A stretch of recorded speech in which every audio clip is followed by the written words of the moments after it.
Let's move to our next topic, which is typecasting. In Java, we have total three type of typecastings. One is known as implicit and explicit typecasting. The second one is known as boxing, unboxing, and autoboxing. And the third one is known as upcasting and downcasting. Let's discuss them one by one and begin with implicit and explicit typecasting. Let's try to understand implicit and explicit typecasting by this implementation. I have a byte type of container where I'm assigning 1, 2, 3 value, and then byte type of container value I'm assigning to int type of container, and then I'm printing both of the values. Okay, now you can see byte container is a smaller container, is a 1 byte of container, int is a 4 byte of container. When you assign smaller container value into bigger container, that value will be automatically typecast into bigger container type, and that is known as implicit typecasting. Without any hassle or without any problem, you will be easily able to convert one type of container value into another type. Similarly, if you just make this instead of byte, if you make it int type and you will make this of double type, then also that's totally fine. If I am saying this is of int type and this is of double type, and you run this, this is also working absolutely fine because int container is a smaller container, and when you are assigning it to bigger container, this will be automatically typecast. This is all about implicit typecasting. Let's see another type of typecasting, which is explicit typecasting. In this scenario, I have a double type of container where I am assigning double type of value, and then this double type of container value I am assigning to int type of container.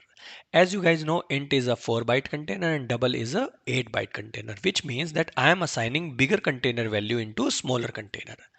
In these particular cases where you are assigning bigger container value into smaller container, implicit typecasting is not going to be happen automatically for you, which means if I am not assigning or not performing any explicit typecasting, you will start getting error here. It is saying cannot convert from double to int. Implicit typecasting only happens when your target container is a bigger container, and that's why that is also known as widening. Implicit typecasting always happens when target container is a bigger container, and that's why that is known as widening. And when your target container is smaller container, then you have to perform typecasting by your own by putting the required type into parenthesis along with your assigned value. Then that type of typecasting is known as explicit typecasting and also known as narrowing, because you are somehow assigning bigger container into smaller container. Okay, so that's example of explicit typecasting. If you run this, it is working absolutely fine. Explicit typecasting you will only perform when your implicit is not going to be work for you. Alright guys, let's move to our next type of typecasting, that is boxing, unboxing and autoboxing. To better understand this type of typecasting, we first have to understand wrapper classes. What is wrapper classes? Wrapper classes are the data type supported classes. For every single primitive data type, we have connected wrapper class to represent the values in form of objects. Let's understand this with this example. What I am doing here is I'm assigning the value directly to a int type of container. So this int is a primitive type of container. Okay, this I can do, this is correct. But in Java, I can also represent this value in form of objects. What I can do is I have integer type of class as well, where I can create integer object, and in integer class constructor, I can pass the value. What it internally does, it is going to create a container of integer class type, and in that container it is going to assign that value, and that object reference it is assigning to this y variable. So y is not directly holding the 10. Instead of that, it is holding the reference of integer object, and from there we will be able to access this 10 value. So we can represent the values directly through the variables using primitive data types, or we can also put them in object and then we can use object reference to access those values. Okay, this type of value formation or object formation is known as boxing. You are basically putting the value in a box in an object, that is boxing. And when you are assigning the value into some variable and not putting in a box, not putting in an object, that is kind of unboxing, means the value is directly assigning to a variable. Okay, so we have these two concepts, boxing and unboxing. These integer, float, double, char, every single primitive data type we have connected wrapper class to represent the values in form of object like integer. And those classes which are data type supported classes are known as wrapper classes. Now let's better understand boxing, unboxing, and auto boxing. Boxing simply says that when you are converting primitive type of value into object type, into wrapper class object type, then that is known as boxing. For example, in this use case one, I have a primitive type of variable which is holding 10, and then I am passing this x to create the integer type of object. So indirectly, I am converting this x variable into object type of reference. Okay, and that is known as boxing. There is one more way to implement boxing, that is, instead of creating that integer object, you can directly say integer of integer is equal to 10. Means you can directly assign the variable or value to integer type of reference variable. In that case, it is internally going to create a new integer object and then pass that value to that constructor of integer class type, and then it is internally creating the object. Means still it is creating the object internally for you, but that boxing is automatically happening for you, and that is known as auto boxing. Auto boxing is when you are directly assigning primitive type of variable or a constant value directly to the integer type of reference or any wrapper class type of reference variable, then auto boxing will be happen internally. Okay, now the third one is unboxing. Vice versa of boxing is known as unboxing. What we are going to do, we have integer type of object where I am having the 10 value there inside, and I want to convert that into primitive type, that is known as unboxing.